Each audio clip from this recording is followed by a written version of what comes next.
அடமானத்தில் இருக்கும் தங்க நகையை மீட்டு மார்க்கெட் விலையில் உடனடியாக விற்க சிறந்த வழி பிரைம் கோல்ட் ஹப். தொடர்புக்கு 9840551787. தங்கத்தை மட்டுமல்ல, உங்கள் தன்னம்பிக்கையையும் மீட்டுத் தருகிறோம்.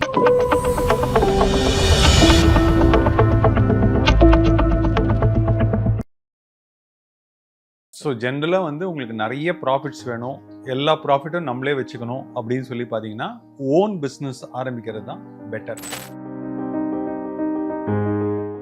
இப்போ நீங்கள் ஒரு ஓன் பிஸ்னஸ் ஸ்டார்ட் பண்ணுறீங்க அப்படின்னு சொல்லி சொன்னீங்கன்னா ஒரு பச்சை குழந்தைய நீங்கள் கையில் எடுக்கிற மாதிரி.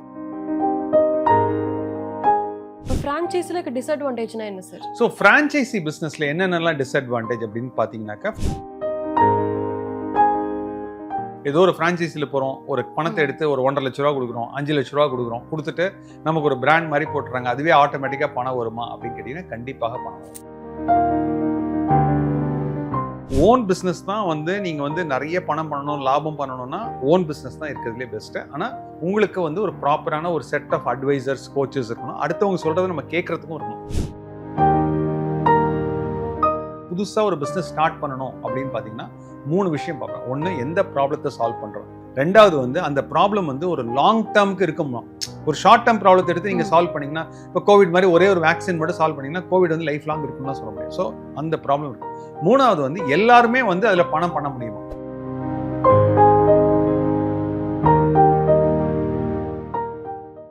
ஆதன் பிசினஸ் நேயர்களுக்கு வணக்கம். தொடர்ந்து நம்ம சேனல்ல பிசினஸ் சார்ந்த நிறைய விஷயங்களை பார்த்துக்கிட்டு வரோம். அந்த வகையில இன்னைக்கு நம்ம கூட ஃபினான்ஷியல் எக்ஸ்பர்ட் ஏவி செந்தில் அவர்கள் தான் இணைந்திருக்கிறார்கள். வாருங்கள் பேசலாம். வணக்கம் சார். வணக்கம் மேடம். எப்படி சார் இருக்கீங்க? ரொம்ப நல்லா இருக்கேன். நீங்க எப்படி இருக்கீங்க? நல்லா இருக்கு சார். சரி, இப்போ நிறைய பேருக்கு பார்த்தீங்கன்னா பிஸ்னஸ் தொடங்கணும் அப்படின்ற ஆசை வந்திருக்குது. ஸோ இப்போ வந்து பிஸ்னஸ்னு எடுத்துக்க போனால் ஃப்ரான்ச்சைஸின்னு ஒரு ஆப்ஷன் இருக்கு. ஸோ ஃப்ரான்ச்சைஸி பெட்டரா இல்லை ஓன் பிஸ்னஸாக ஸ்டார்ட் பண்ணுறது பெட்டரா? ஸோ ஜென்ரலாக வந்து உங்களுக்கு நிறைய ப்ராஃபிட்ஸ் வேணும், எல்லா ப்ராஃபிட்டும் நம்மளே வச்சுக்கணும் அப்படின்னு சொல்லி பார்த்தீங்கன்னா ஓன் பிஸ்னஸ் ஆரம்பிக்கிறது தான் பெட்டர். ஆனால் இந்த ஓன் பிஸ்னஸ் ஆரம்பிக்கும் போது இந்த ப்ராபபிலிட்டி ஆஃப் சக்ஸஸ்ன்னு சொல்லுவாங்க. ப்ராபபிலிட்டி ஆஃப் சக்ஸஸ் அப்படி பார்க்கும்போது என்ன ஆகுது அப்படின்னு பார்த்தீங்கன்னா, முதல் 3 வருஷத்துல 36 மாசத்துல கிட்டத்தட்ட வந்து ஒரு 80% ஆஃப் த ஓன் பிஸ்னஸை க்ளோஸ் பண்ணிடுறாங்கன்னு ஒரு ரிசர்ச் சொல்லுது. 80%. இதே வந்து 5 வருஷம் கஷ்டப்பட்டு ஒருத்தர் தாக்கு பிடிக்கிறாரு, 5 இயர்ஸ் தாக்கு பிடிக்கிறாரு அப்படின்னு பார்த்தா 95% ஆஃப் த பிஸ்னஸ் ஓப்பன் பண்ணது எல்லாமே க்ளோஸ் பண்ணிடுறாங்க. ஸோ இந்த ஓன் பிஸ்னஸ்னுடைய சக்ஸஸ் ரேட் பார்த்தீங்கன்னா ஆஃப்டர் 5 இயர்ஸ் பார்த்தீங்கன்னா ஒன்லி 5% மட்டும்தான் இருக்கு. ஆனால் இதே நீங்கள் ஃப்ரான்ச்சைசி பிஸ்னஸ்ல பார்க்கும்போது தி சக்சஸ் ரேட் வந்து ஒரு 20-25% போகக்கூடிய வாய்ப்புகள் இருக்கு. ஸோ அதனால எல்லாரும் ப்ரிஃபர் பண்றது வந்து ஒரு ஃப்ரான்ச்சைசி எடுத்தாக்க நம்மளுடைய சக்சஸ் ரேட் ஜாஸ்தியா இருக்கும் அப்படின்னு போறாங்க. ஓகே, இப்போ லாங் டேர்ம் ப்ராஃபிட்க்கு ஃப்ரான்ச்சைசி பெட்டர் அப்படின்னு சொல்றீங்க. ஸோ ஆக்சுவலா வந்து ரிவர்ஸா சொல்றேன். லாங் டேர்ம் சஸ்டைனன்ஸுக்கு, அதாவது வந்து அட்லீஸ்ட் பிசினஸ் இழுத்து மூடாம இருக்கிறதுக்கு ஃப்ரான்ச்சைசியில போனீங்கன்னா நீங்க கத்துக்கலாம். ஏன்னாக்கா நீங்க ஒரு ஃப்ரான்ச்சைசி எடுத்தீங்கன்னா என்னென்ன அட்வான்டேஜ் அப்படிங்கிறது, எது எடுத்தாலுமே ₹1 காயின் மாதிரி தான். இப்போ ₹1 காயின் நீங்க எடுத்தீங்கன்னா இதுல பாசிட்டிவ்ஸும் இருக்கும், நெகட்டிவ்ஸும் இருக்கும். இப்போ நீங்க ஒரு ஓன் பிசினஸ் ஸ்டார்ட் பண்றீங்க அப்படின்னு சொல்லி சொன்னீங்கன்னா ஒரு பச்சை குழந்தைய நீங்க கையில எடுக்கிற மாதிரி ஒரு ஓன் பிசினஸ் ஸ்கிராச்ல இருந்து ஆரம்பிக்கிறோம். ஸ்கிராச்ல இருந்து நீங்க ஆரம்பிக்கணும். அந்த குழந்தை அழுதுதுன்னா அது எதுக்காக அழுதுன்னு தெரியாது. உங்களுக்கு மார்க்கெட்டிங்ல வீக்னஸா, பிராண்டிங்ல வீக்னஸா, சேல்ஸ் வீக்னஸா, ஹையரிங்ல வீக்னஸா, கஸ்டமர் வர மாட்டேங்கிறானா, இவ்வளவு பிரச்சனை. அண்ட் உங்களுக்கு நைட் அண்ட் டே நீங்க வந்து ஜென்ரலா நீங்க வந்து ஒரு பிசினஸ்னு ஆரம்பிச்சிட்டீங்கன்னா தயவு செஞ்சு இந்த 9 to 5 அந்த மாதிரிலாம் நீங்க எதிர்பார்க்காதீங்க. அதாவது நீங்க சாப்பிடுறதும் பிசினஸா இருக்கணும், நடக்கிறதும் பிசினஸா இருக்கணும், 24/7 தூங்குறதும் பிசினஸா தான் இருக்கணும். அந்த மாதிரி இருக்கிறவங்க தான் நீங்க பிசினஸ் ஃப்ரான்ச்சைசியாவும் பண்ணுங்க, ஓனாவும் பண்ணுங்க. அதை பத்தி பிரச்சனையே கிடையாது. 24 ஹவர்ஸும் அது ஒரு குழந்தை மாதிரி உங்களால பாத்துக்க முடியும் அப்படின்னு ஒரு 10 வருஷம் 15 வருஷம் நீங்க உங்களால பாத்துக்க முடிஞ்சதுன்னா அந்த குழந்தை வந்து உங்களுக்கு வந்து கொஞ்சம் பெரிய குழந்தைய ஆகும்போது அது உங்களை அடுத்த ஒரு 30 வருஷம் 40 வருஷம் 50 வருஷத்துக்கு பாத்துக்கும். ஆனா நீங்க சொல்றது பாத்தீங்கன்னா ஓன் பிசினஸ்ல பண்ணாதான் நிறைய ப்ராஃபிட். ஓகே, இப்போ ஃப்ரான்ச்சைஸில டிஸ்அட்வான்டேஜ்னா என்ன சார்? ஸோ ஃப்ரான்ச்சைசி பிசினஸ்ல என்னென்னலாம் டிஸ்அட்வான்டேஜ் அப்படின்னு பாத்தீங்கன்னாக்கா, ஃப்ரான்ச்சைசில உள்ள அட்வான்டேஜ் முதல்ல சொல்லிடலாம், அதுக்கப்புறம் டிஸ்அட்வான்டேஜஸ் போகலாம். எதுவுமே ஒரு பாசிட்டிவா ஆரம்பிச்சிடலாம். ஸோ ஃப்ரான்ச்சைசில உள்ள பாசிட்டிவ் என்ன அப்படின்னு கேட்டீங்கன்னா, ஒரு 5 வயசு குழந்தைய வளர்க்குற மாதிரி, அதாவது பிறந்த குழந்தைய வளர்க்கறதுக்கு பதிலாக ஒரு 5 வயசு குழந்தை. இப்போ நீங்க அந்த 5 வயசு குழந்தைய நீங்க வளர்க்குறீங்க அப்படின்னு சொன்னீங்கன்னா உங்களுக்கு சப்போர்ட் பண்றதுக்கு ஒரு 4-5 விதமான பேர் வந்து உங்களுக்கு சப்போர்ட் பண்ணுவாங்க. ஒரு பிசினஸ் அப்படின்னு சொன்னீங்கன்னா ஒரு ஆக்ரோனிம் சொல்லலாம். SIPOC அப்படிங்கறது ஞாபகம் வச்சுக்கணும். ரொம்ப ஈஸி. SIPOC. ஸோ இது எஸ்னா என்ன? எஸ்னா சப்ளையர். சப்ளையர்ஸ்னா என்ன பண்ணுவாங்க? அவங்க உங்களுக்கு ரா மெட்டீரியல்ஸ்லாம் கொடுப்பாங்க. ஸோ நீங்க ஒரு ஃப்ரான்ச்சைசி கிட்ட போனாக்க அவங்க அதுக்கு தேவையான ரா மெட்டீரியல்ஸ்லாம் என்ன விலைக்கு வாங்கணும், எப்படி வாங்கணும், உங்களை எப்படி ஏமாத்துவாங்க, இல்லை இது எப்படி ஏமாத்தாம வாங்கணும் அப்படிங்கிறதுக்கு ஒரு ப்ராசஸ் போட்டு வச்சிருப்பாங்க. அப்படிங்கிறது வந்து என்னன்னா, இட்ஸ் நாட் ஒன்லி சப்ளையர் கொடுக்குற மெட்டீரியல்ஸ் மட்டும் கிடையாது. நீங்க உங்க பிசினஸ்ல போடக்கூடிய இன்புட்ஸ் என்ன? இன்புட்னா என்ன? பணம் போடணும். அதுக்கப்புறம் வந்து நீங்க வந்து உங்களுடைய லேபர் போடணும். இன்புட்ஸ் வந்து லேபர் போடணும். உங்களுடைய டைம் போடணும். இது வந்து இன்புட்ஸ். அதுக்கப்புறம் பிங்கிறது ப்ராசஸ். ப்ராசஸ்னா என்னக்கா, ஒவ்வொரு சின்ன சின்ன விஷயத்துக்கும் ஒரு கஸ்டமர் ஆன்போர்டிங்கா இருக்கட்டும், ஒரு கிளைண்ட்டை வெல்கமிங்கா இருக்கட்டும், அதுக்கப்புறம் எப்படி சர்வ் பண்ணணும், அந்த சர்வ் பண்ணது வந்து எப்படி பண்ணணும், அதெல்லாம் ஒரு ப்ராசஸ். ஓங்கிறது வந்து என்னன்னா அவுட்புட்ஸ்.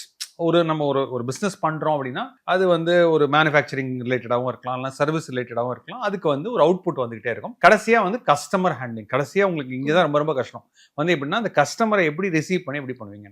ஸோ நீங்க ஒரு ஃப்ரான்ச்சைசியில் போனீங்கன்னா நீங்க என்ன எதிர்பார்க்குறீங்கன்னா, அட்லீஸ்ட் வந்து ஒரு ஃபர்ஸ்ட் ஒரு 5 months 6 monthsக்கு வந்து உங்களுக்கு வந்து எல்லா விதமான ப்ராசஸும் இருக்கும். நீங்க ஒரு பிசினஸை குவிக்கா ஸ்டார்ட் பண்ணணும், குவிக்கா நீங்க ஏர்ன் பண்ணணும் அப்படின்னா ஒரு 5 வயசு குழந்தைய நீங்க வந்து மோல்டு பண்றதுங்கிறது ரொம்ப ரொம்ப ஈஸி.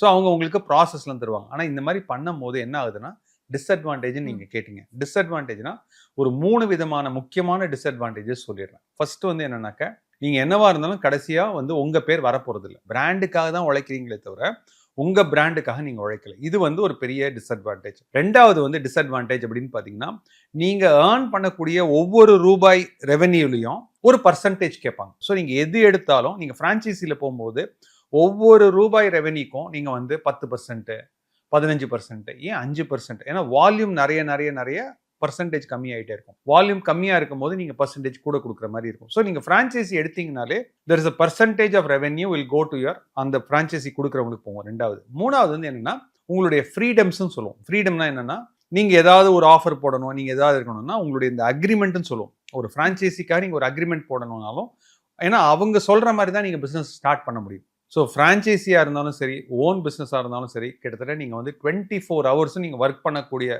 சக்தி இருந்தால், நம்ம என்ன நினச்சிக்கிறோன்னா, ஏதோ ஒரு ஃப்ரான்ச்சைசியில் போகிறோம், ஒரு பணத்தை எடுத்து ஒரு 1.5 லட்ச ரூபா கொடுக்குறோம், 5 லட்ச ரூபா கொடுக்குறோம், கொடுத்துட்டு நமக்கு ஒரு பிராண்ட் மாதிரி போட்டுறாங்க, அதுவே ஆட்டோமேட்டிக்காக பணம் வருமா அப்படின்னு கேட்டிங்கன்னா கண்டிப்பாக பணம் வராது. ஓகே, இப்போ ஃப்ரான்ச்சைசி சூஸ் பண்ணுறதுக்கு முன்னாடி எந்த மாதிரி விஷயங்கள்லாம் பார்த்துட்டு இந்த ஃப்ரான்ச்சைசி பெட்டர்னு சூஸ் பண்ணலாம்? நான் ஒரு ஃப்ரான்ச்சைசி இப்போ நானே வந்து என்ன பண்ணுவேன்னா, எனக்கு ஒரு 45 years ஆகும்போது நான் வந்து ஒரு ரெஸ்டாரண்ட்டில் ஒரு ஃப்ரான்ச்சைசி பிஸ்னஸ் போகலாம் அப்படின்னு நினச்சேன். அப்படின்னு சொன்னீங்கன்னா, ஃபர்ஸ்ட் நான் பண்ணுறது வந்து என்ன பண்ணுவேன்னா, ஒரு வாரத்துக்கு வந்து டியூ டெலிஜென்ஸ் பண்ணுவேன். டியூ டெலிஜென்ஸ்னா என்னன்னாக்க, அது நமக்கு செட் ஆகுமா செட் ஆகாதா, நமக்கு அது பிடிக்குமா பிடிக்காதா அப்படிங்கிறதுக்கே ஒரு வாரம் வந்து Monday, Tuesday, Wednesday, Thursday, Friday உட்காந்து பார்த்தா எனக்கு ஃபுட்ஃபால் வருதா வரலையாங்கிறது எனக்கு தெரிஞ்சிடும். ஜென்ரலாக ஃபுட்ஃபால் அப்படிங்கிறது வந்து என்னன்னு பார்த்தீங்கன்னாக்கா, வீக்கெண்டில் வரக்கூடிய வாய்ப்புகள் இருக்கு ஃபர்ஸ்ட். ரெண்டாவது வந்து சரி நான் பிடிச்சிருச்சு, எனக்கு ஒரு வாரம் போயிடுத்து நான் ஃப்ரான்ச்சைசி பண்ணுறேன் அப்படின்னு சொன்னீங்கன்னா, ரெண்டாவது வந்து அந்த ஃப்ரான்ச்சைசிக்கு வந்து லொக்கேஷன் இதுதான் ரொம்ப ரொம்ப இம்பார்ட்டன்ட். இப்போ ஃபார் எக்ஸாம்பிள் நீங்கள் ஒரு இடத்துல ஃபார் எக்ஸாம்பிள் நம்ம டி நகர் பற்றி தான் பேசிக்கிட்டு இருக்கோம். இப்போ டி நகரில் நான் வந்து சவுத் உஸ்மான் ரோட்டில் நான் வந்து ஒரு ஃப்ரான்ச்சைசி போடலான்னு முடிவு பண்ணிட்டேன். இப்போ அவங்க என்ன பண்ணுறாங்கன்னு பார்த்தீங்கன்னா, ஒரு பிரிட்ஜ் வந்து மேலே போடுறாங்க. ஜென்ரலாக நம்ம கவர்மெண்ட் ப்ராஜெக்ட்ஸ்லாம் ஒரு பிரிட்ஜெலாம் அந்த மாதிரிலாம் போட்டாங்கன்னா மினிமம் 2 years to 3 years ஆகும் அது ரெக்கவரி. ஸோ அந்த இன்ஃப்ராஸ்ட்ரக்சர், ஏன்னா கிளைண்ட் வரணுமே, கஸ்டமர் வந்தால் தானே நமக்கு வந்து பில்லிங் நடக்கும். ஸோ அது வந்து ரெண்டாவது இம்பார்ட்டண்ட்டாக நோட்டீஸ் பண்ணுவேன். மூணாவது வந்து என்ன பார்ப்பேன்னா, அந்த ஃப்ரான்ச்சைசி அக்ரிமெண்ட்னு ஒன்று இருக்கும். ஜென்ரலாக வந்து ஃப்ரான்ச்சைசி அக்ரிமெண்ட்லாம் பார்த்தீங்கன்னா, உங்களுக்காக ஒன்று இன்னொருத்தருக்காக ஒன்றுலாம் பண்ண மாட்டாங்க. ஏன்னா அவங்க வந்து ஒரு டெம்ப்ளேட் மாதிரி போட்டு வச்சிருப்பாங்க. நம்ம ஒரு ஹோம் லோன் வாங்கினாலும் சரி, எந்த ஒரு பிஸ்னஸ் பண்ணாலும் சரி, ஒரு 40 page டாக்குமெண்ட் கொடுப்பாங்க. அந்த 40 page டாக்குமெண்ட்டை கொடுத்து நீங்கள் அப்படியே சைன் பண்ணுங்க அப்படின்னு தான் சொல்லுவாங்க. நம்ம ஜென்ரலாக படிக்க மாட்டோம். ஒன்று நம்ம படித்து பார்க்கணும். அப்படி இல்லைனாக்க ஒரு 5,000 rupees கொடுத்து, ஏன்னா நம்மளுடைய லைஃபே போடுறோன்னு முடிவு பண்ணும்போது ஏன் ஒரு 5,000 rupees கொடுத்து நம்ம ஒன்று படிக்க முடியலன்னா ஒரு வக்கீல் கிட்ட கொடுத்து, சார் இதில் என்னென்னலாம் ப்ரோஸ் அண்ட் கான்ஸ், இதில் எந்த ஒரு ரிலேஷன்ஷிப்புமே வந்து எண்ட் ஆகிடும். நல்லா ஞாபகம் வச்சுங்க. யார் பிறக்கிறவங்க எல்லாருமே 1000 வருஷம் உயிரோடு இருக்க போகிறதில்ல. ஏதோ ஒரு டைமில் வந்து கிளம்பி தான் போகணும். அதே மாதிரி தான் ஃப்ரான்ச்சைசியும். நீங்கள் ஃப்ரான்ச்சைசின்னு ஒன்று எடுத்தீங்கன்னா நீங்கள் என்ன நினச்சிக்க போறீங்கன்னா, அது 100 years இருக்கலாம், 200 years ஃப்ரான்ச்சைசியாக இருக்கலாம். But after 200 years exit clause அப்படிங்கிறது ரொம்ப ரொம்ப இம்பார்ட்டன்ட். ஸோ எப்படி நீங்கள் என்ட்ரி போது நீங்கள் எப்படி டியூ டெலிஜென்ஸ் பண்ணி என்ட்ரி பண்ணுறீங்களோ அந்த மாதிரி எக்ஸிட் பண்ணணும்.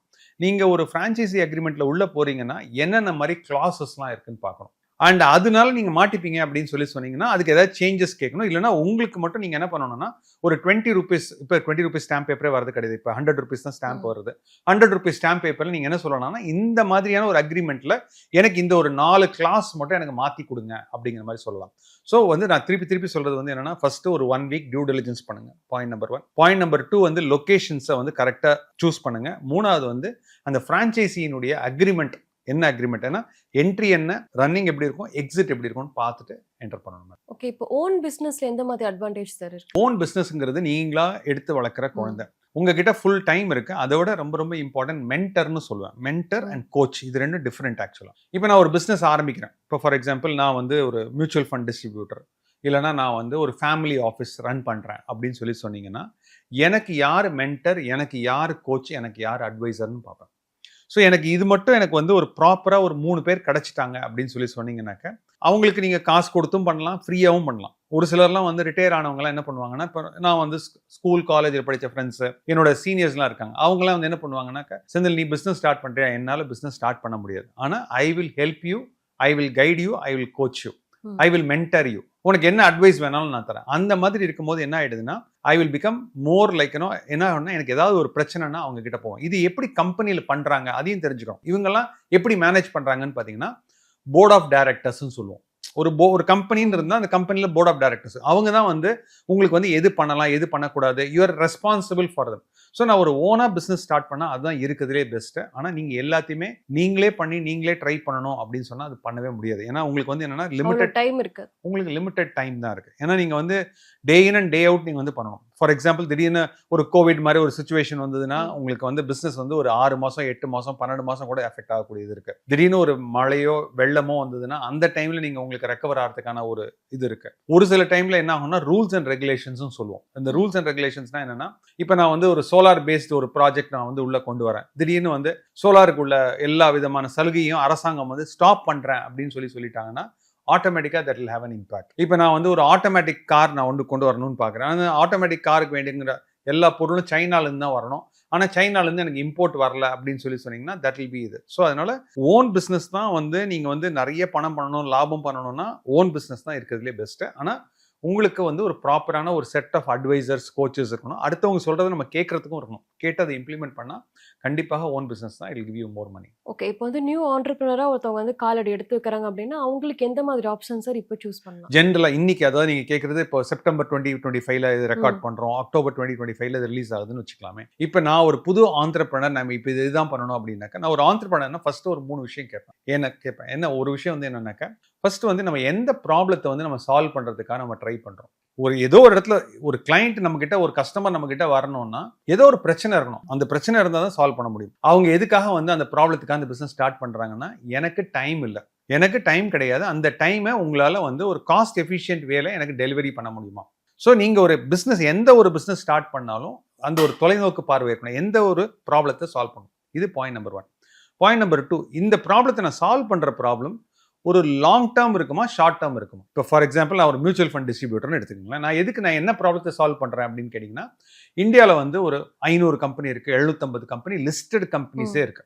அன்லிஸ்டட் கம்பெனின்னு எடுத்து பார்த்தீங்கன்னா அது ஒரு 4000 கம்பெனி இருக்கு. ஸோ மொத்தம் பார்த்தீங்கன்னா 5000 கம்பெனி இருக்கு. ஸோ இந்த 5000 கம்பெனியில் நான் எந்த கம்பெனியில் இன்வெஸ்ட் பண்ணணும், எந்த கம்பெனியில் இன்வெஸ்ட் பண்ணக்கூடாது அப்படிங்கிறது ஒரு ப்ராப்ளம். கரெக்டா? அந்த ப்ராப்ளத்தை யார் சால்வ் பண்றது? ஒன்று நான் சால்வ் பண்ணணும். அப்படி அதை சால்வ் பண்றதுக்கு ஏதாவது ஒரு ஸ்ட்ரக்சர் இருக்கான்னு பார்க்குறேன். அது ஸ்ட்ரக்சர்னு பார்த்தீங்கன்னா செபி அண்ட் ஆம்ஃபின்னு இருக்காங்க.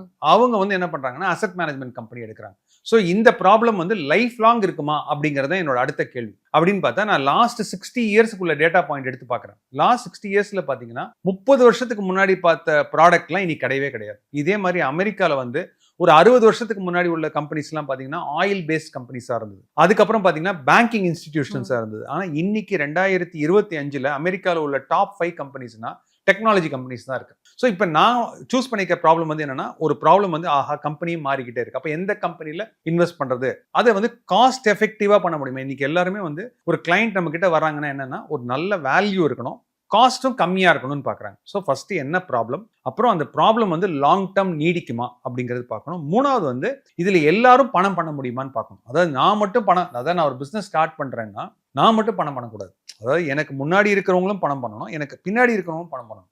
இப்போ ஃபார் எக்ஸாம்பிள் ஒரு ரெஸ்டாரண்ட்னு எடுத்துக்கங்க. நான் ஒரு ரெஸ்டாரண்ட் ஸ்டார்ட் பண்ணுறேன் அப்படின்னா எனக்கு முன்னாடி இருக்கவங்களும் பணம் பண்ணுவாங்க. எப்படின்னு கேட்டிங்கன்னா, நான் போய் அங்கேருந்து ஒரு அக்ரிகல்ச்சர் ப்ரொடியூஸ் வாங்குறேன் அப்படின்னா அவங்களுக்கும் ஒரு பிஸ்னஸ் இருக்குது. அதை வந்து டிரான்ஸ்போர்ட் பண்ணி வராங்கன்னா அவங்களுக்கும் ஒரு பிஸ்னஸ் இருக்குது. இப்போ நான் வந்து ரெஸ்டாரண்ட்ஸ் ரன் பண்ணும்போது எனக்கு அதில் ஒரு லாபம் இருக்குது. ஸோ நான் ஒரு ஆண்டர்பிரனர் புதுசாக ஒரு பிஸ்னஸ் ஸ்டார்ட் பண்ணணும் அப்படின்னு பார்த்தீங்கன்னா 3 விஷயம் பார்ப்பேன். ஒன்று, எந்த ப்ராப்ளத்தை சால்வ் பண்ணுறோம். ரெண்டாவது வந்து அந்த ப்ராப்ளம் வந்து ஒரு லாங் டேர்முக்கு இருக்குமா. ஒரு ஷார்ட் டேர்ம் ப்ராப்ளத்தை எடுத்து நீங்கள் சால்வ் பண்ணீங்கன்னா, இப்போ கோவிட் மாதிரி ஒரே ஒரு வேக்சின் மட்டும் சால்வ் பண்ணீங்கன்னா கோவிட் வந்து லைஃப் லாங் இருக்கும்லாம் சொல்ல முடியாது. ஸோ அந்த ப்ராப்ளம் இருக்கு. மூணாவது வந்து எல்லாருமே வந்து அதில் பணம் பண்ண முடியுமா, அதாவது நான் மட்டும் பணம் பண்ணாமல் அதில் வந்து ஒரு லாஞ்சிவிட்டி இருக்கான்னு பார்த்துட்டுன்னா அப்படி பார்த்து நீங்கள் பிஸ்னஸ் ஸ்டார்ட் பண்ணீங்கன்னா ரொம்ப நாள் இருக்க முடியும். கண்டிப்பா sir. Franchisee versus own business பத்தி நிறைய விஷயங்களை பேசணும். ரொம்பவே நன்றி. தேங்க்யூ.